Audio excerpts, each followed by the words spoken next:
వాక్యానికి. కనుక జాగ్రత్తగా గమనించండి. నేను ఎక్కువసేపు కూడా మాట్లాడను, ఎక్కువసేపు చెప్పను, సమయం కొంచెం ఉంది కనుక దయచేసి చెప్పిన 2-3 విషయాలు అని జాగ్రత్తగా ఆలకిద్దాం, జాగ్రత్తగా విందాం. చిన్నపిల్లటి తిరగకుండా జాగ్రత్తగా చూసుకోండి. దేవుని సన్నిధిలో వాక్య భాగంలోనికి వెళ్దాం. ఈరోజు మనందరం కూడా ఈ క్రిస్మస్ వేడుకలో పాలు పంచుకున్నాం. ఇంతవరకు పాటల ద్వారా దేవుని స్తుతించాం, దేవుని ఘనపరిచాం. చిన్న బిడ్డలకు కూడా స్కిట్స్ ద్వారా కూడా ఒక సందేశాన్ని మనకు అందించారు. ఈ సమయంలో దేవుని వాక్య లేఖనం ప్రకారం క్రిస్మస్లో ఉన్నటువంటి 3 విషయాలు నేను మీతో పంచుకోవాలని ఆశపడుతూ ఉన్నాను. మొదటిగా క్రిస్మస్ అసలు అంటే ఏంటి అని ఒక మొదటి విషయం. రెండవదిగా అసలు క్రిస్మస్ మనకు రావడానికి ఎందుకని దేవుడు ఈ లోకానికి వచ్చాడనే విషయాలు చాలా ఉన్నాయి చెప్పాలంటే. కానీ ఒకే ఒక విషయాన్ని నేను ఈ రాత్రి మీకు జ్ఞాపకం చేస్తాను. దేవుడి లోకానికి రావడానికి కారణం చెప్తాను. క్రిస్మస్ అంటే ఏంటో చెప్తాను. దేవుడి లోకానికి రావడానికి ఒక కారణం చెప్తాను. కారణాలు చాలా ఉన్నాయి, అందులో ఒక కారణం చెప్తాను. మూడవదిగా యేసుక్రీస్తు లోకానికి వచ్చిన ఆ యొక్క కారణాన్ని బట్టి ఎలాంటి వారికి ఈ భూమి మీద సంతోషం, ఎలాంటి వారికి భూమి మీద సమాధానం, ఈ 3 విషయాలు చెప్పి నేను ముగిస్తాను. జాగ్రత్తగా దేవుని మాటలు విందాం. మొట్టమొదటిగా యేసుక్రీస్తు ఈ లోకానికి రాకమునుపు, యేసుక్రీస్తు ఈ భూమి మీద అడుగు పెట్టకమునుపు దేవుడు కొన్ని వేల సంవత్సరాల క్రితమే అనేక మంది ప్రవక్తల ద్వారా దేవుడు ముందుగానే ఈ లోకం నేను వస్తాను అని, ఈ లోకంలో జన్మిస్తానని, ఈ లోకానికి రక్షకుడిగా నేను ఉదయిస్తానని దేవుడు కొన్ని వేల సంవత్సరాల క్రితమే ముందుగానే చెప్పేశాడు. ఎందుకంటే ఈ ప్రపంచ చరిత్రలో మహామహులు, గొప్పవాళ్ళు, ఉన్నతమైన వాళ్ళు అనేక మంది వారి జీవిత లోకంలో ఎవడు కూడా ఇంతవరకు కూడా నేను ముందుగా పుడతానని చెప్పిన చరిత్ర ప్రపంచంలో ఏ ఒక్కరికి కూడా లేనే లేదు.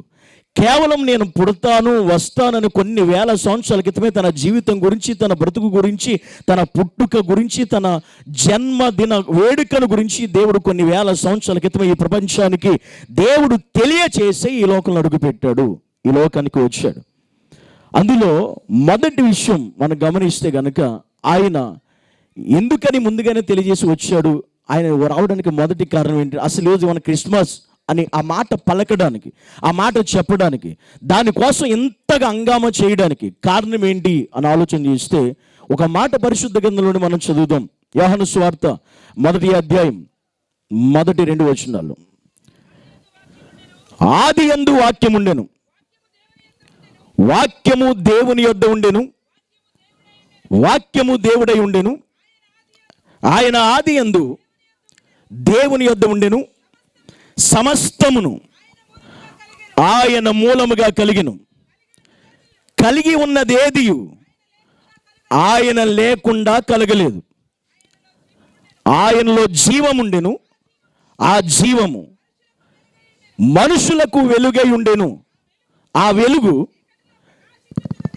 చీకటిలో ప్రకాశించుచున్నది గాని చీకటి దాన్ని గ్రహింపకుండెను. 14వ వచనం. ఆ వాక్యము శరీరధారి అయి కృపా సత్య సంపూర్ణుడిగా మన మధ్య నివసించను. చెప్పడం దేని మైపడితే ఒకసారి గట్టిగా. ఇక్కడ వాక్యం సరుస్తుంది. క్రిస్మస్ అంటే ఏంటి అని అంటే, వాక్యమైనది ఆది యందు వాక్యం ఉండెను, వాక్యము దేవుని యొద్ద ఉండెను, ఆ వాక్యమే దేవుడై ఉండెను, ఆయనలో జీవముండెను, ఆ జీవము ఈ లోకంలోనికి వచ్చేటప్పుడు ఆయన వెలుగై ఉండెను. ఆ వెలుగు ఈ లోకంలోకి వచ్చే సమయానికి అనేక మంది చీకటిలో ఉన్న వారికి కూడా ఆ వెలుగు యొక్క విలువ, ఆ వెలుగు యొక్క అర్థం కాల చాలా మందికి. ఆ వాక్యమైనటువంటి దేవాతి దేవుడే కృపా సత్య సంపూర్ణుడిగా ఆ వాక్యమే శరీరాన్ని ధరించుకుని, ఆ వాక్యమే గర్భాన్ని ధరించి, ఆ వాక్యమే ఈ లోకంలో అడుగు పెట్టింది. అందుకే ఈరోజు క్రిస్మస్ అనేది. ఈరోజు క్రిస్మస్ ప్రపంచానికి ఎందుకు కారణమని తెలుసు? వాక్యమై ఉన్న దేవుడు ఈ లోకంలోనికి వచ్చాడు గనుక, వాక్యమే గర్భాన్ని ధరించింది గనుక, ఆ వాక్యమే శరీరధారిగా ఈ లోకంలో అడుగు పెట్టింది గనుక, అందుకే ఈరోజు క్రిస్మస్. అసలు క్రిస్మస్ చేసుకోవడానికి మూల విషయం ఇదే, మూల కారణం ఇదే. క్రిస్మస్ అంటేనే వాక్యమై ఉన్న దేవుని ఆరాధించడం. ఆమేన్. వాక్యము లేకుండా క్రిస్మస్ అనే పదానికి అర్థమే లేదు. వాక్యం లేకుండా క్రిస్మస్ అనే పదానికి అర్థమే లేదు. ఎందుకంటే దేవుడే వాక్యమై ఉన్నాడు కనుక ఆ వాక్యమే ఈ లోకానికి శరీరధారిగా వచ్చిన ఒకే ఒక కారణమే యావత్ ప్రపంచమంతా ఈరోజు క్రిస్మస్ అనే మాట పలకగలుగుతున్నారు, ఆ సంబరాలు చేసుకోగలుగుతున్నారు, ఆ వేడుకలో పాలు పంచుకోగలుగుతున్నారు. ఆ విధంగా క్రిస్మస్లో మనుషులు ఆనందిస్తున్నారంటే వాక్యము పరము నుండి దిగి వచ్చింది ఈ లోకానికి. వాక్యము పరలోకాన్ని విడిచిపెట్టి ఈ లోకానికి వచ్చింది. వాక్యమున్న దేవుడే శరీరధారిగా ఈ లోకంలో అడుగుపెట్టాడు. ఈరోజు క్రిస్మస్లో మనం చూడవలసింది ఏంటి, మనం గ్రహించవలసింది ఏంటి, మనం అర్థం చేసుకోవాల్సింది ఏంటి, మనం నేర్చుకోవాల్సింది ఏంటి, మన అనుభవపూర్వకంగా మన జీవితంలో కలగాల్సింది ఏంటంటే వాక్యం. వాక్యం ఎందుకనంటే మరియా, మనందరికీ బాగా తెలుసు, మరియా దగ్గరికి వచ్చింది గాబ్రియేలు దేవదూత. గాబ్రియేలు దేవదూత వచ్చి చెప్పిన ఒక మాట ఆమెకు అప్పటికి ప్రధానమైపోయింది. ఒక పురుషునితో, అతని పేరు యోసేపు.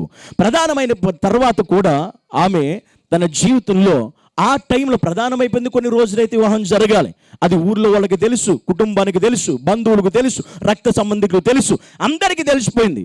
ప్రధానం కూడా అయిపోయింది, భోజనాలు కూడా అయిపోయినాయి, ఇక పెళ్లి మాత్రమే జరగాలి. ఆ టైంలో దేవుని యొక్క దేవదూత వచ్చి చెప్తున్న ఒక విషయం ఏంటంటే, మరియా నీకు శుభం అని చెప్పింది. మరియాకి శుభం ఏంటి, ఆల్మోస్ట్ తనకు ఒక శుభం అయిపోయింది. ఏంటంటే కొన్ని దినాల వివాహం కాకుండా అంతకంటే శుభం ఏంటి ఒక వ్యక్తి జీవితంలో అనుకోవచ్చు. కానీ అంతకంటే గొప్ప శుభవార్త, అంతకంటే ఒక స్వార్థమానం ఏంటంటే గాబ్రియేలు దేవదూత చెప్పి నీకు శుభము అని చెప్పింది. అది ఏంటి ఆ శుభవార్త ఏంటి, ఆ శుభం ఏంటి అంటే లోక రక్షకుడే నీ గర్భంలో ఉదయించబోతున్నాడు, జన్మించబోతున్నాడు. దానికి నువ్వు రెడీ అవ్వాలి, నువ్వు సిద్ధపడాలి. అంటే అదేంటి, నాకు ఇంకా వివాహం కాలేదు, ఇంకా నేను ఏ పురుషుని ఎరగని దాన్నే, నాకు గర్భం రావడం ఏంటంటే నువ్వు పరిశుద్ధాత్మ వలన గర్భం ధరిస్తావు, సర్వోన్నతుని శక్తి నిన్ను ఆవరిస్తుంది, అప్పుడు నువ్వు గర్భం ధరిస్తావు. అలా నీకు గర్భం వస్తుంది. కానీ పురుషుతో నీకు సంబంధం ఉండదు, సంబంధం లేకుండా వచ్చేదే నీకు గర్భం. అది ఎవరు ఇవ్వబోతున్నాడు, సర్వోన్నతుడే, దేవాతి దేవుడే నీకు అనుగ్రహించబోతున్నాడు. ఇది ఎలా సాధ్యం, దేవునికి సాధ్యం అని చెప్పింది దేవదూత. ఇలా చెప్పినప్పుడు ఏ స్త్రీ అయినా, ఒక యవ్వన ప్రాయంలో ఉన్నటువంటి స్త్రీ ఎలాంటి పరిస్థితి, ఒక పురుషునితో ఎంగేజ్మెంట్ అయిపోయి ప్రదానం చేయబడిపోయిన తర్వాత ఆ పురుషునితో వివాహం కోసం కలలు కంటూ ఆనందించేటువంటి ఆ స్త్రీ, ఒక యవ్వన వయసులో కన్యక ఉన్నటువంటి మరియా చెప్తున్న విషయం ఏంటంటే దేవదూతతో, ఒక్క నిమిషం ఆలోచించి, నాకు వివాహం అవడం కంటే, నా జీవితంలో నేను ఎంజాయ్ చేయడం కంటే, నా జీవితంలో నేను ఆనందించడం కంటే, నా సుఖభోగాలు నేను కోరుకోవడం కంటే, నా బ్రతుకులో నా పరిస్థితులన్నిటి ప్రకారం నేను జీవించి ఆనందించి ఎంజాయ్ చేసి సంతోషించి ఈ లోక సంబంధమైన భౌతికమైన ఆనందంలో బ్రతకడం కంటే, నా బ్రతుకులో నా జీవితంలో సర్వలోకానికి చక్రవర్తి అయిన దేవాతి దేవుడికే జన్మనివ్వడం కంటే నా బ్రతుకు, నా జీవితం, నా పరిస్థితులు ఎంతో మాత్రం పనిచేయవని ఎరిగినటువంటి మరియా తన చిన్న వయసులోనే, యవ్వన ప్రాయంలోనే, కన్యకగా ఉన్నప్పుడే అంతవరకు తన పరిశుద్ధతని కాపాడుకుంటూ ఏ పురుషుని ఎరగని దానిగా బ్రతికి తన జీవితంలో సర్వలోకానికి రక్షకుడికి జన్మనివ్వడం కంటే నాకున్న ఈ ఒక్క జీవితం పెద్ద విషయమేమి కాదు అని గ్రహించి దేవుని మాట ప్రకారమే నాకు జరుగునుగాక అని చెప్పింది. ఆమేన్. ఇది గొప్ప విషయం.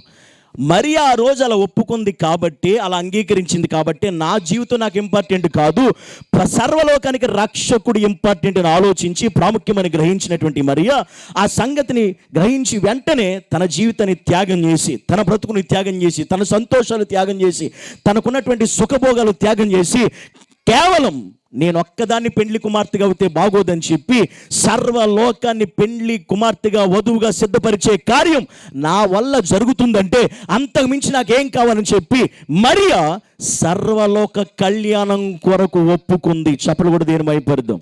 తన కళ్యాణం కోసం కాదు, సర్వలోక కళ్యాణమే నాకంటే గొప్పదని ఎంచి ఈరోజు ప్రతి సంఘాన్ని కూడా వధువు సంఘంగా సిద్ధపరిచే, పెళ్లి కుమార్తెగా సిద్ధపరిచే ఆ కార్యం నా వల్ల జరిగే అవకాశం నాకు ఒక్కదానికి వచ్చింది, ఇంకెవరికి రాలేదే అని గ్రహించి తన జీవితాన్ని సాక్రిఫైస్ చేసింది, త్యాగం చేసింది. వెంటనే తన జీవితాన్ని దేవుని మాట వలన నాకు ఏది దేవుడు నా పట్ల అనుకుంటున్నాడో అలాగే జరుగునుగాకని చెప్పింది. కాబట్టి ఈరోజు మనకి క్రిస్మస్ అంటే ఏంటంటే వాక్యాన్ని ఈ లోకానికి రావడమే క్రిస్మస్ అని. అంటే ఇప్పుడు క్రిస్మస్లో ఉండవలసింది దేవుని వాక్యం. అత్యధికంగా ప్రకటించబడవలసిన దేవుని వాక్యం, అత్యధికంగా మాట్లాడవలసిన దేవుని వాక్యం, చూపించిన దేవుని వాక్యం. ఎందుకంటే వాక్యం ఈ లోకానికి గర్భము ధరించింది. మరియా జీవితంలో క్రిస్మస్ ఆమె ఒప్పుకుంది కాబట్టి క్రిస్మస్. రెండో విషయం ఏంటంటే ఆమె గర్భం దాల్చింది. ఏమి గర్భం ధరించింది అంటే వాక్యాన్ని గర్భం ధరించింది. ఈరోజు మన బ్రతుకులో మన జీవితంలో వాక్యమైన దేవుణ్ణి మన గర్భము ధరించిన వారమై ఉండాలి. అది నిజమైన క్రిస్మస్ అండి. వాక్యాన్ని పక్కన పెడితే కాదు, వాక్యాన్ని తోసివేస్తే కాదు, వాక్యాన్ని ఛేదరించుకుంటే కాదు, వాక్యం అంటే పడకుండా బ్రతుకుతామంటే కాదు. వాక్యాన్ని మన గర్భమును ధరించిన రోజున మాత్రమే మనకి నిజమైన క్రిస్మస్. హల్లెలూయా. చేతులు ఉన్న వాళ్ళు మాత్రం 2 చేతులు పైకి చెప్దాం, హల్లెలూయా, హల్లెలూయా. నిజమైన క్రిస్మస్ అంటే వాక్యమే శరీరధారికి లోకానికి రావడం. శరీరధారి వచ్చిన ఈ లోకంలో వచ్చినటువంటి వాక్యమైనటువంటి దేవుణ్ణి మరి ఏం చేసిన గర్భము ధరించింది. అనగా ఈరోజు మనం వాక్యాన్ని గర్భము ధరించే వారమై ఉండాలి. గర్భము ధరించినప్పుడు నిజమైన క్రిస్మస్ అంటే వాక్యం నీ గర్భములో ఉండాలి. వాక్యాన్ని నువ్వు నీ గర్భంలో పెట్టుకుని బ్రతకాలి. అలా బ్రతికినప్పుడే చాలామంది అంటారు కదా, ఒరే భయం అనేది కడుపులో ఉండాలంటారు కదా చాలామంది. దేవుడంటే భయం అనేది కడుపులో ఉండాలి. నిజంగా దేవుడు అంటే భయం అంటే దేవుడే వాక్యమైనవాడు కనుక ఆ వాక్యం మన కడుపులో దాని గర్భము ధరించి వాక్యం ఉంటే కనుక అప్పుడు ఆ వాక్యం గర్భం ధరించడమే కాదు, గర్భము ధరించిన వాక్యాన్ని మరియా ఏం చేసిందంటే 9 మాసాలు మోసింది. 9 మాసాలు మోయడం అంటే వాక్యాన్ని 9 మాసాలు ఆమె చాలా బాధను వేదను అనుభవిస్తూ 9 మాసాలు వాక్యాన్ని మోయగలిగింది. వాక్యాన్ని గర్భము ధరించాలి, వాక్యాన్ని మోయాలి. అది క్రిస్మస్ అంటే. వాక్యాన్ని గర్భం ధరించడమే క్రిస్మస్, వాక్యాన్ని మోయడమే క్రిస్మస్. మూడవదిగా ఆ వాక్యాన్ని ఈ లోకంలో జన్మించేలా చేయడం. అనగా ఆ వాక్యం ఈ లోకంలో మరి ఆ గర్భం నుండి ఈ లోకంలో ఎప్పుడైతే జన్మించాడు యేసుక్రీస్తు, ప్రపంచానికి ఆ వాక్యాన్ని చూపించగలిగింది. నిజమైన క్రిస్మస్ అంటే ఇదే. మీరు అర్థం చేసుకోవాలి. ఒకటి, వాక్యాన్ని గర్భం ధరించాం, నిజమైన క్రిస్మస్. ఆ వాక్యాన్ని మోయాలి, వాక్యాన్ని మోసుకుంటూ వెళ్ళాలి. అది నిజమైన క్రిస్మస్. ఆ వాక్యాన్ని యావత్ ప్రపంచం అంతటికి చూపించగలగాలి. అది నిజమైన క్రిస్మస్. అదే వాక్యాన్ని ప్రపంచం అంతటికి ప్రకటించగలగాలి. హల్లెలూయా. అది క్రిస్మస్. 3 ముక్కల్లో చెప్పేసాము క్రిస్మస్ అంటే. ఒకటి, వాక్యం శరీరధారి ఈ లోకానికి వచ్చిన వాక్యాన్ని మరియా గర్భము ధరించింది, గర్భంలో మోసింది, ఆ వాక్యాన్ని ప్రపంచానికి చూపించింది, ఆ వాక్యం ప్రకటించబడింది. ఇది క్రిస్మస్ అంటే. అది క్రిస్మస్ అంటే మూల అర్థం. అది వాక్యము కాకుండా దేవుడు కాదు, వాక్యమైన దేవుడు కనుక ఈ లోకం రాకపోతే ఈరోజు క్రిస్మస్ ప్రపంచానికి లేదు, పరిచయం అయ్యే అవకాశం కూడా లేనే లేదు. కనుక మొదటిగా నువ్వు వాక్యాన్ని ఈరోజు మోస్తున్నావా? వాక్యాన్ని గర్భం ధరించావా? వాక్యాన్ని మోసే అనుభవం నీకుందా? మనం వాక్యాన్ని కాదు మోసేది, వాక్యాన్ని కదా మనం మోసేది. బీర్ బాటిల్ జోబులు పెట్టుకుని మోసేవాళ్ళు ఎక్కువ, పేకాట ముక్కలు జోబులు పెట్టుకుని మోసుకుని వెళ్ళేవాళ్ళు ఎక్కువ. ఇది కాదు క్రిస్మస్ అంటే. బీరు బాటిల్ జోబులు పెట్టి తిరగడం, పేక ముక్కలు జోబులు పెట్టి తిరగడం, ఇది కాదు క్రిస్మస్ అంటే. క్రిస్మస్ అంటే వాక్యాన్ని మోయాలి. ఆమె క్రిస్మస్ అంటే దేవుని వాక్యాన్ని ప్రకటించాలి, దాన్ని మోసుకెళ్ళాలి ఎక్కడికైనా, దాన్ని తీసుకెళ్ళాలి ఎక్కడికైనా. నువ్వే తూలుకుంటూ తిరుగుతుంటే నువ్వే మోసుకెళ్తావు వాక్యాన్ని. క్రిస్మస్ అంటే అర్థం అది. క్రిస్మస్ అంటే ఆనందం అది. క్రిస్మస్ అంటే ఎంజాయ్ అది. క్రిస్మస్ అంటే నిజంగా తన వివాహంలో ఎంజాయ్ కాదు, మరియాకి వాక్యాన్ని గర్భము ధరించడమే ఎంజాయ్ అనుకుందామే. వాక్యాన్ని తను మోయడమే ఎంజాయ్ అనుకుంది. తన ఎంజాయ్ని పక్కన పెట్టింది, తన లైఫ్ని పక్కన పెట్టింది, తన జీవితాన్ని పక్కన పెట్టింది, తన సంతోషాలు ఆనందాలు పక్కన పెట్టింది. ఇది కదా క్రిస్మస్ అంటే. అది క్రిస్మస్ అంటే. నిజంగా ఈరోజు నిజంగా మనం వాక్యాన్ని ధరించామా? వాక్యాన్ని మోసుకుంటూ వెళ్తున్నామా? వాక్యాన్ని ప్రతి ఒక్కరికి చూపించగలుగుతున్నామా? వాక్యాన్ని ప్రపంచమంతటికి ప్రకటించే స్థితి మన బ్రతుకులో మన జీవితంలో కనబడుతుందా? ఇది లేకపోతే ఏ మానవుడిలో ఏ మనిషిలో అది క్రిస్మస్సే కాదు. నిజమైన క్రిస్మస్ వాక్యం ఉండాలి. రెండో మాట చెప్పు, నేను ముందుకు వెళ్తున్నాను. ఎందుకు యేసయ్య ఈ లోకానికి వచ్చాడు? అసలు క్రిస్మస్ ఎందుకు అసలు ఈ లోకానికి వచ్చంటే ఒక విషయం చెప్తాను. బోలన్ని విషయాలు ఉన్నాయి కానీ సమయం నాకు తక్కువ ఉంది కనుక ఒకసారి 1 యోహాను రాసిన పత్రిక 3వ అధ్యాయం 8వ వచనం. 1 యోహాను రాసిన పత్రిక 3వ అధ్యాయం 8వ వచనం. యోహాను రాసిన మొదటి పత్రిక 3వ అధ్యాయం 8వ వచనం ఎవరైనా చదివి వినిపించండి. అపవాది మొదటి నుండి పాపము చేయుచున్నాడు కనుక పాపము చేయు ప్రతివాడు అపవాది సంబంధి అపవాది యొక్క క్రియలను లయపరచుటకే దేవుని కుమారుడు ప్రత్యక్షమాయెను. హల్లెలూయా. రెండు చేతులు ఎట్టి చెప్పాలి హల్లెలూయా అన్నప్పుడు. ఇందాక పాటలకి డ్యాన్స్లు వేసేటప్పుడు చప్పట్లు కొట్టారు కదా, అరిశారు కదా, ఇప్పుడు అంతకంటే ఎక్కువ కొట్టాలి చప్పట్లు. హల్లెలూయా. రెండో మాట ఏంటంటే యేసయ్య క్రిస్మస్ అంటే వాక్యం ధరించడం, వాక్యం మోయడం, వాక్యాన్ని చూపించడం, వాక్యాన్ని ప్రకటించడం. రెండోది క్రిస్మస్ అంటే ఎందుకు ఆయన ఈ లోకానికి వచ్చాడంటే అందులో మొదటి ఒకే ఒక మాట మీకు చెప్తున్నా, యేసుక్రీస్తు పాపము చెయ్యవాడు. అపవాది మొదటి నుండి పాపం చేస్తున్నాడు. ఎవడైతే పాపం చేస్తాడో వాడు అపవాది సంబంధి. వాడు అపవాదికి సంబంధించిన ఎవడైతే ఈ లోకంలో పాపం చేస్తాడో, తప్పు చేస్తాడో, వాడు పాపం చేస్తూ వాక్యాన్ని విరుద్ధంగా బతుకుతాడో వాడు అపవాది సంబంధి. కానీ దేవుడు ఎందుకు వచ్చాడో తెలిసి ఈ లోకం ఎందుకు అడుగు పెట్టాడు తెలుసా? అపవాది క్రియలను, అపవాది కార్యములను లయపరచుటకే నా యేసయ్య ఈ లోకానికి వచ్చాడు. ఇప్పుడు కొట్టండి చప్పట్లు గట్టిగా. నా యేసయ్య వచ్చిందంటే అపవాది కార్యాలను, అపవాది తంత్రములను, అపవాది క్రియలను లయము చేయడానికే నా యేసయ్య ఈ లోకానికి వచ్చింది. ఇప్పుడు అపవాది పాపం చేసే ప్రతి ఒక్కడు ఎవడు అని అంటే వాడు ఎంతటి వాడైనా, ఎంత గొప్పవాడైనా, ఎంత ఉన్నతమైన స్థితిలో ఉన్నవాడైనా, ఎంత పేరు ప్రఖ్యాతులు గడించిన వాడైనా, వాడు ఎంత మహామహులతో ఉండేటువంటి వ్యక్తి అయినా వాడు తప్పు చేస్తున్నాడంటే, పాపం చేస్తున్నాడంటే వాడు అపవాది సంబంధి, దేవుని సంబంధి కాదు. దేవుని సంబంధి అయినటువంటి వాడు ఉండే విధానం వేరు ఉంటుంది, వాడు జీవించే విధానం వేరు ఉంటుంది, వాడి బ్రతుకు వేరు ఉంటుంది, వాడి మాటలు వేరు ఉంటాయి, వాడి పరిస్థితి వేరు ఉంటుంది. దేవుడు ఈ లోకానికి వచ్చింది ఏం చేయడానికంటే అపవాది కార్యాలు, క్రియలు లయం చేయడానికి. ఎందుకంటే ఈరోజు అపవాది అనేటువంటి వాడు మనిషిలోనే ఉంటున్నాడు, అపవాది అనేటువంటి వాడు సంఘంలోనే ఉంటున్నాడు, అపవాది అనేటువంటి వాడు సమాజంలోనే ఉంటున్నాడు, అపవాది అనేటువంటి వాడు కుటుంబాల్లోనే ఉంటున్నాడు. అందుకనే వాడు అపవాది కార్యాలు ఎందుకు యేసయ్య వచ్చాడో ప్రాముఖ్యమైన విషయం, అపవాది కార్యాలు లయపరచడానికి. యేసయ్య కనుక ఈ లోకంలో అడుగు పెట్టకపోతే వాడు ఇంకా చెలరేగిపోయేవాడు అపవాది, ఇంకా భయంకర పరిస్థితులకు మనుషులను తీసుకెళ్ళిపోయాడు అపవాది, ఇంకా వాడు ప్రతి ఒక్కరిని నరకాగ్నికి ఏడ్చుకుని వెళ్ళిపోయాడు అపవాది. యేసయ్య కనుక ఈ లోకానికి వచ్చినప్పుడు అందరికీ ఏమన్నాడు? శుభవార్త అన్నాడు. కానీ ఒక్కడికే చెడు వార్త, వాడు అపవాదికి మాత్రమే. అందరికీ ఆనందం, కానీ ఒక్కడికే దడ, అపవాదికి మాత్రమే. ఎందుకో తెలుసా? వాడి ఆటలు సాగవు గనుక, వాడి పరిస్థితులు ఇంకా ముందుకు వెళ్ళవు గనుక. యేసుక్రీస్తు గనక భూమి మీదకి ఎంటర్ అయితే, యేసుక్రీస్తు గనక వస్తే అపవాది ఆటలు సాగవు గనుక, అపవాది క్రియలు జరిగే ఛాన్స్ లేదు గనుక అసలు భయం ఎవరికంటే అపవాదికే, సాతానుకే. అందుకనే వాడి క్రియలు లయము చేయడానికే, లయపరచడానికే నా యేసయ్య ఈ లోకానికి వచ్చిన వాడు కనుక ఈరోజు నీ వ్యక్తిగత జీవితంలోనైనా, నీ హృదయంలోనైనా, నీ కుటుంబంలోనైనా అపవాది కార్యాలు, అపవాది క్రియలు, పాపం ఏలు బడి చేస్తుంది. నా యేసు వచ్చింది ఆ పాపాన్ని తొలగించడానికి, ఆ పాపాన్ని తీసేయడానికి.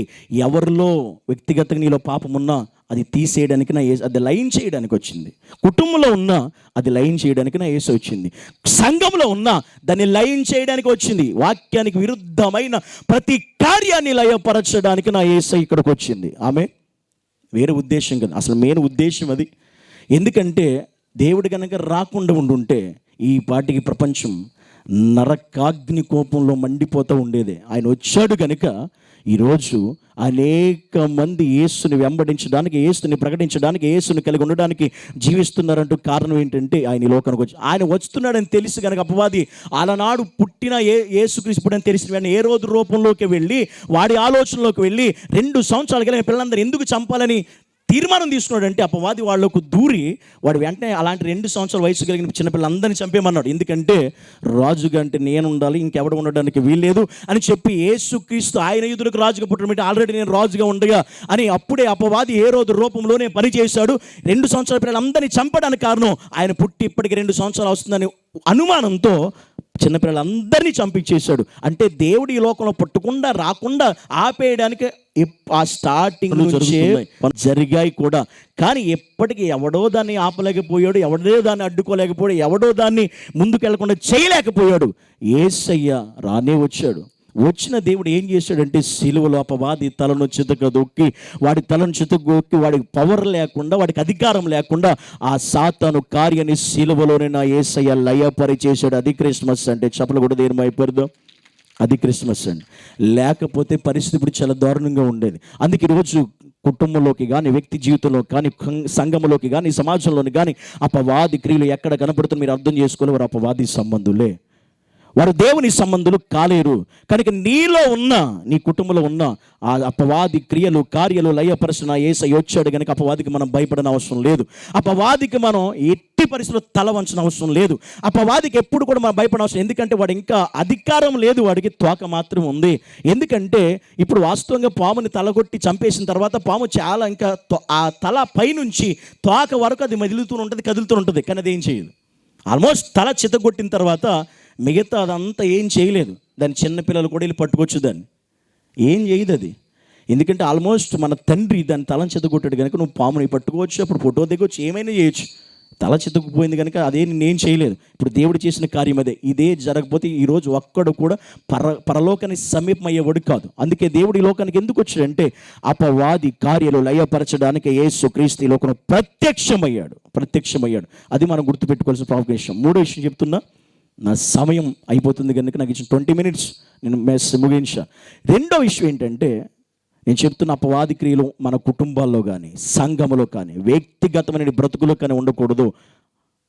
అపవాది కార్యం ఎలా ఉంటుందంటే పాపం, దేవుని వాక్యానికి విరుద్ధమైన క్రియ, కార్యం, పని, మాట, ప్రవర్తన, ప్రతీది కూడా అపవాది కార్యమే. ఇవి ఎవరిలో ఉన్నా అది లయపరచబడాలి. అది చేయడానికి అది అప్పుడు క్రిస్మస్ ఆ వ్యక్తికి, అప్పుడు క్రిస్మస్ ఆ కుటుంబానికి, అప్పుడు క్రిస్మస్ ఆ సంఘానికి, అప్పుడు క్రిస్మస్ ఆ దేశానికి, ఏదైనా కూడా కావచ్చు. మూడో విషయం చెప్తున్నా. మూడో విషయం లోక సువార్త 2వ అధ్యాయం 14 వచనం చదవండి, నేను ముగిస్తాను. లోక సువార్త 2వ అధ్యాయం 14 వచనం.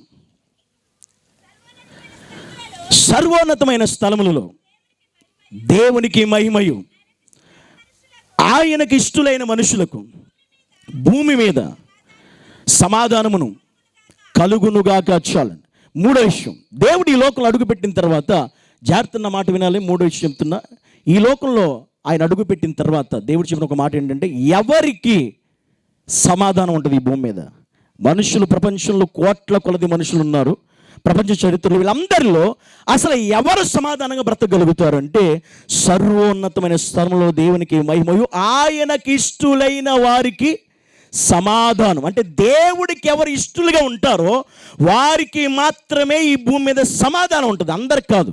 గుర్తుపెట్టుకోండి, ఎవరికి సమాధానం అంటే దేవునికి ఇష్టలైన వారికి మాత్రమే ఈ భూమి మీద సమాధానం ఉంటుంది. అంటే ఆ మాట అర్థం ఏంటి, ఆ వాక్యం అర్థం ఏంటంటే, మరి దేవునికి ఇష్టంగా మేము లేకపోతే ఇంకేంటి, ఇంక ఈజీ అక్కడ ఆన్సర్, లేకపోతే నీకు సమాధానం ఉండదని అర్థం. తల కొట్టుకోవాలి, తల బద్దలు కొట్టేసుకోవాలి, జుట్టు పీకేసుకోవాలి, ఇదే జరిగేది. ఎందుకని, దేవునికి నువ్వు ఇష్టడు కాకపోతే, ఇష్టరాలుగా నువ్వు ఉండకపోతే నీకు సమాధానం అనేది ఈ భూమి మీద ఉండే ఛాన్సే లేదు. ఏంటి క్రిస్మస్ అంటే, నిజంగా ఈ భూమి మీద బతికే నీ బ్రతుకులో నిజంగా నువ్వు ఏ స్థితిలోనైనా, ఏ పరిస్థితిలోనైనా, ఏ టైంలోనైనా ప్రశాంతంగా సమాధానంగా నువ్వు ఉంటే మాత్రం అది నిజమైన క్రిస్మస్. చప్పట్లు కొట్టండి ఒకసారి. ఇది క్రిస్మస్ అండి, ఇది క్రిస్మస్ అండి. ఒక 3 సంవత్సరాల క్రితం, అంటే సమాధానం అంటే మీకు ఎగ్జాంపుల్ ఇంకా బాగా అర్థమయ్యేలా చెప్పి నేను ముగిస్తా. 3 సంవత్సరాల క్రితం కరోనా భయంకరమైన పరిస్థితి. ఆ కరోనా టైంలో దాదాపుగా అనేక మంది, ఒక్కరు కాదు, ఇద్దరు కాదు, కొన్ని లక్షల మంది మరణంలోనికి చేరిపోయారు. మహామహులే, కోటేశ్వర్లే, లక్షాధికారులే, గొప్పవాళ్ళే అనేక మంది ఈ కాల గర్భంలో కలిసిపోయారు. అలాంటి పరిస్థితుల్లో ఒకరోజు ఇక్కడ నిలబడిన నాకు కూడా కరోనా వచ్చింది. ఇక్కడ నిలబడి నాకు కూడా కరోనా వచ్చి నాకు కూడా అలాగే దాన్ని కేర్ చేయకుండా ముందుకు వెళ్ళిన సందర్భంలో ఇంటికి వెళ్ళే పరిస్థితికి డాక్టర్ ముందు వెళ్ళి నిలబడేసరికి మొత్తానికి డాక్టర్ సిటీ స్కాన్ తీసిన తర్వాత ఆ రిపోర్ట్లో చూసి డాక్టర్ నాకు చెప్పిన ఒక విషయం ఇప్పుడు మీకు చెప్తున్నా. 4th స్టేజీలో ఉంది కరోనా. 4th అంటే 4వ స్టేజ్లో, చాలా డేంజర్ స్టేజ్కి వెళ్ళిపోయింది. 4th స్టేజీలో ఉంది కరోనా. కరెక్ట్గా మీరు ఎలా ఉన్నారు అనేది ప్రశ్న డాక్టర్ నుంచి నాకు వచ్చింది. ఎలా ఉన్నారని చెప్పి ట్రీట్మెంట్ తీసుకోవడానికి హాస్పిటల్లో జాయిన్ అవ్వడం జరిగింది. ట్రీట్మెంట్ తీసుకున్నా. నాతో పాటు అనేక మంది హాస్పిటల్లో కూడా ఇంకా ట్రీట్మెంట్ తీసుకుంటూ ఉన్నారు. నాతో పాటు హాస్పిటల్లో ఉన్నట్టు కొంతమంది భయంతో చచ్చిపోయారు, టెన్షన్తో చచ్చిపోయారు. కరోనా నాకంటే 1st స్టేజ్లో ఉన్నవాళ్ళు ఉన్నారు, 2nd స్టేజ్లో ఉన్నారు, 3rd స్టేజ్లో ఉన్నవాళ్ళు కూడా ఉన్నారు. కానీ నా పక్కన ఉన్నవాళ్ళు చాలామంది కూడా చనిపోయారు, మరణించారు. ఫస్ట్ స్టేజ్లో ఉన్నటువంటి నా పరిస్థితుల్లో డాక్టర్ నన్ను చూశాడు, కింద నుంచి పైకి చూశాడు. చూసినా కూడా ఎట్టి పరిస్థితుల్లో కూడా నాలో ఎటువంటి టెన్షన్ కానీ భయం కానీ ఏం చూడలేదు. డాక్టర్ దగ్గరికి ఎప్పుడు కూడా మొత్తం బీపీ చెక్ చేశారు, పల్స్ చెక్ చేశారు, అన్నీ చేశారు. బీపీ చెక్ చేసిన, పల్స్ చెక్ చేసిన, అవన్నీ కూడా ఎటువంటి తగ్గడంగా పెరగడం ఏం లేదు, అన్నీ నార్మల్. చెప్పలు కూడా ఏమైపోద్దు, బీపీ నార్మల్గా ఉంది, బీపీ ఏం రాలా, ఏ టెన్షన్ రాలా, ఏంటి పల్సర్ చూసి నార్మలే, ఏం నార్మల్. ఎందుకని భయం లేదు, సమాధానం ఉండాలి. ఆమె సమాధానం కావాలి. సమాధానం ఉండాలంటే ఖచ్చితంగా మీకు విషయం చెప్పిన బీపీ పెరగకూడదు. సమాధానం లేని మనిషి ఎవరంటే బీపీ పెరగకుండా ఉన్నటువంటి వాడు సమాధానంతో బతుకుతున్నాడని అర్థం. ఆడికి బాగా బీపీ పెరిగిపోయిందంటే అర్థం ఏంటంటే ఆడికి సమాధానం లేదని అర్థం. సింపుల్ అనమాట. డాక్టర్లు మొత్తం ట్రీట్మెంట్ అయిపోయిన తర్వాత డిశ్చార్జ్ అయ్యే ముందు డాక్టర్ రూమ్లోకి వెళ్ళిన తర్వాత డాక్టర్ గారు నాతో ఒక 5 నిమిషాలు మాట్లాడాలన్నాడు. డాక్టర్ రూమ్లో కూర్చున్నా 5 నిమిషాలు ఆయన చెప్పిన ఒకే ఒక మాట చెప్పి నేను ముందుకు వెళ్ళడం జాగ్రత్తగా. ఆయన చెప్పాడు, మీరేం చేస్తుంటారు? నేను నేను పాస్టర్ని అని. పాస్టర్ని చెప్పిన తర్వాత మొత్తం డిశ్చార్జ్ అయ్యే ముందు ఆయన చెప్పిన ఒక విషయం ఏంటంటే, నేను ఇంతవరకు పాస్టర్ని అసలు ఇంతవరకు నేను పాస్టర్ నేను చూడలేదు ఎవరిని. వాస్తవంగా గొప్పగా ఏం చెప్పట్లే మీకు, నా లైఫ్లో ఉన్న సత్యమే చెప్తున్నా. నేను పాస్టర్ ఇంతవరకు చూడలే. ఒక పాస్టర్ అంటే ఇలాగుంటాడు అంటే అర్థం ఏంటంటే అంతే కరోనా 4th స్టేజ్లో ఉందని తెలిసినా ఎటువంటి టెన్షన్ లేకుండా, ఎటువంటి భయం లేకుండా, ఎటువంటి వేరే ఆలోచన కూడా లేకుండా ఇన్ని రోజులు మేము హాస్పిటల్ మేము ట్రీట్మెంట్ చేస్తాం, మేము అబ్జర్వేషన్ చేస్తున్నాం, మేము పొద్దున చూస్తున్నాం, సాయంత్రం చూస్తున్నాం. మీ కళల్లో కానీ లేకపోతే మీ బాడీలో కానీ మీ యొక్క చేతుల్లో కానీ మీకు చెక్ చేసి ఏం చేసినా కూడా ఇంతవరకు కూడా మీకు ఎటువంటి భయం కానీ టెన్షన్ కానీ ఒత్తిడి కానీ మీలో మాకు కనిపించిన ఈ ట్రీట్మెంట్లో పాస్టర్ అంటే ఒకవేళ ఎంత సమాధానంగా ఉంటారా అని నీకు ఇప్పుడే అర్థమైందని డాక్టరే రిపోర్ట్ ఇచ్చాడు నాకు. వెంటనే మీ పేరేంటి, మీరు ఎక్కడ ఉంటారు ఏంటంటే మొత్తం డీటెయిల్ చెప్పిన తర్వాత ఒక పాస్టర్ అంటే సమాధానంగా ఇంతలా ధైర్యంగా ఉండగలరన్నమాట అని డాక్టరే రిపోర్ట్ ఇచ్చాడు. చెప్పలు కూడా ధైర్యమైపోద్దాం. ఈ భూమి మీద నిజంగా ఎవరు అలా ఉండగలరండి? మరణం దగ్గరకు వచ్చినా, మరణ సమీపమైన పరిస్థితులు దగ్గరకు వచ్చినా, సమస్యలు వచ్చినా, ఇరుకులు వచ్చినా, ఇబ్బందులు వచ్చినా, అవమానం వచ్చినా, నిందలు వచ్చినా, ఎన్ని వచ్చినా ఈ భూమి మీద ఎవరు సమాధానంతో బతకగలరంటే ఆయనకి ఇష్టలైన వారు మాత్రమే.